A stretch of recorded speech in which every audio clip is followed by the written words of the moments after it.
পরবর্তী প্রধানমন্ত্রীর বাসভবন বিষয়ে সেটা পরবর্তীতে আলোচনা হবে। এখন আমাদের যে প্রধান উপদেষ্টা ডক্টর মোহাম্মদ ইউনূস তিনি যেখানে আছেন যমুনাতে তিনি সেখানেই থাকবেন। আর যেটা বললেন যে হচ্ছে এখন যে অবস্থা এখন আমরা ভিতরে দেখতে পেয়েছি যে এখানে হচ্ছে প্রচুর দেওয়াল লিখন আছে, রাজনীতি আছে, যারা এসেছিলেন স্টুডেন্টরা এসেছিলেন তারা তাদের ক্ষোভ প্রকাশ করেছেন এবং এখানে অনেকে মানে কিছু ফার্নিচার আসবাবপত্র যেগুলো হচ্ছে লুটপাট হয়েছিল সেগুলো কিন্তু মানুষ আবার রেখে গেছে, সেগুলোও সংরক্ষণ করা হয়েছে এবং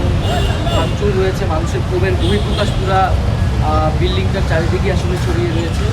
আমরা চেষ্টা করব সেই ক্ষোভগুলোকে যথাসম্ভব ইনটেক রেখেই জাদুঘরের কার্যক্রমটা